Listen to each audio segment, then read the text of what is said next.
Tonight on Newswatch 18, following last night's meeting in the M Shop, we will let you know what's in line for new Campustown developments. We caught up with the winners of Project Runway to hear about their experiences in the competition. And President Barack Obama spoke in Des Moines yesterday and had a special message for our generation. Good evening and thanks for joining us. This is Newswatch 18. I'm Jared Ransom. And I'm Emily Bloomquist. New shops, a grocery store, a movie theater. These are just a few of the ideas to come to Campustown. Wednesday night, the maintenance shop hosted an open question forum for the Campustown development team. President of Lane 4 Property Group, Owen Buckley, says that Campustown is a very unique asset. The Kansas City group has worked with other universities across the Midwest to help revitalize their campus communities. While they admit Campustown has weaknesses, Lane 4 says that it also has strengths, such as a unique businesses and a proximity to campus. The next step for the developers is to meet with the GSB and the Graduate and Professional Student Senate. This year's Iowa State Project Runway winner was Team Ninja. Their representation of high contrast was chosen by a panel of judges, including television Project Runway Season 7 runner-up, Emilio Sosa.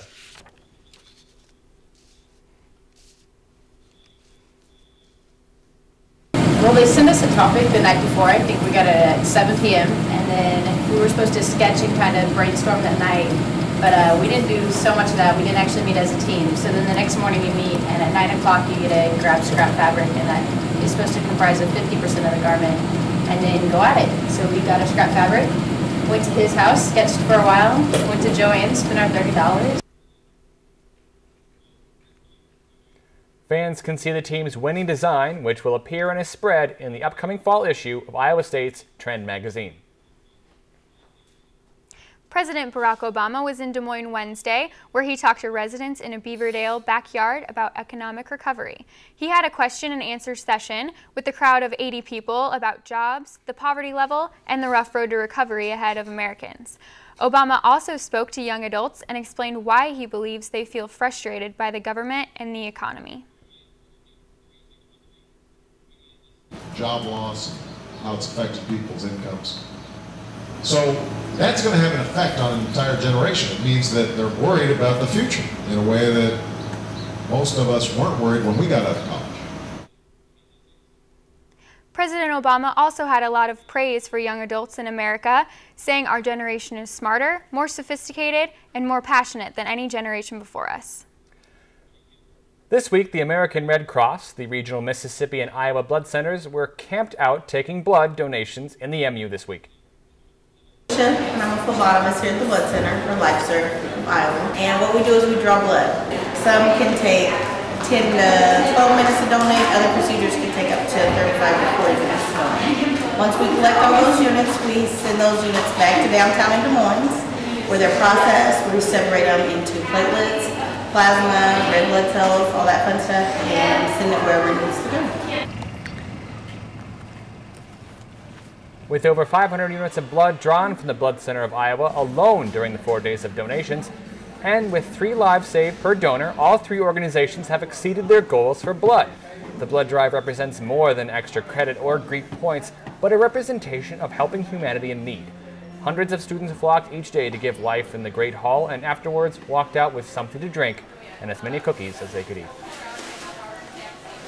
Didn't get to see the new Karate Kid remake in theaters? Don't worry, you can catch the film thanks to the Student Union Board. The Karate Kid will be shown in the Pioneer Room of the Memorial Union at 10 p.m. tonight and 7 p.m. on Sunday. Every week, the board picks a new SUB film to show for free on campus. Upcoming films include the Twilight Saga Eclipse, Get Him to the Greek, The A-Team, and Inception. Now, Rachel, we've had some great weather this past couple days. Should we look forward to the same the next few weeks? Actually, yes, we should. We're in this pattern that's pretty consistent over the next couple days and up to a week to 10 days. So we are going to see a large stretch of dry and comfortable weather. We are going to see a weak cold front move through tomorrow into this weekend, so that's going to drop our temperatures a little bit. Fortunately, we aren't going to see any rain off of that, so it looks like we're going to see a dry day for the football game.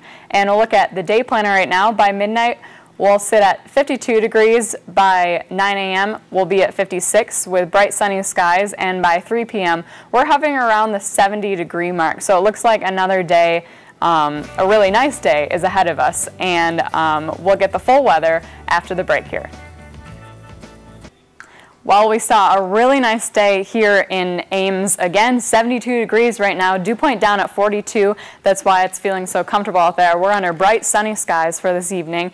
And we'll take a look at the temperatures around the area here. 72 up in Fort Dodge, 73 in Carroll, pretty much consistent around the couple of counties area. And looking at the state, much of the same here. 69 up in Mason City, out to the west here, 74 in Sioux City. So a very comfortable day we saw here in Ames and Iowa. Low temperatures today, pretty cool, on the cool side. 47 for Mason City, 52 down in Des Moines, so they're a little bit under the urban heat island effect. A little bit warmer off to the west, 54 in Council Bluffs. And our high temperatures today, a little bit warmer down to the south, 76 in Des Moines, with 72 up in Mason City and 73 in Waterloo. So around the mid-70-degree mark, and temperatures around Midwest here, 70 up in Minneapolis, 71 in Bismarck, and down to the south here, 78 in Denver. So pretty consistent around the Midwest as well. And looking at the National Next Rad radar, not a whole lot to talk about, but over on the East Coast, these are the remnants of Tropical Storm Nicole, and that's just pounding the East Coast with rain. I think in the Carolinas they saw 20 inches of rain in the last 3 days, so very wet in that area, but clear, high and dry for us. There is a cold front off to our west here that's going to sweep through this weekend, bringing us chilly temperatures. For Saturday and Sunday, we may see our first bit of frost this weekend, so get ready for that. Maybe wear some socks to the football game instead of sandals. But looking at the forecast temperatures, down to around 45 for tonight and up to the upper 60s to 70s over in the west. And looking at, we'll see around 65 degrees here. Cooler for tonight. 45 degrees, winds out of the north, so we are seeing cooler temperatures push in. But looking ahead to tomorrow, another beautiful day ahead of us. 75 degrees for us, winds out of the west, 5 to 10 miles per hour, so that breeze is going to die down for tomorrow. And looking at your week ahead here, 58 for Saturday and 58 for Sunday as well. So it looks like you probably should be wearing a sweatshirt for the football game on Saturday, but it looks like we're going to rebound headed into early next week, 65 for Monday. Looking for a fun way to stay fit and help out a great organization?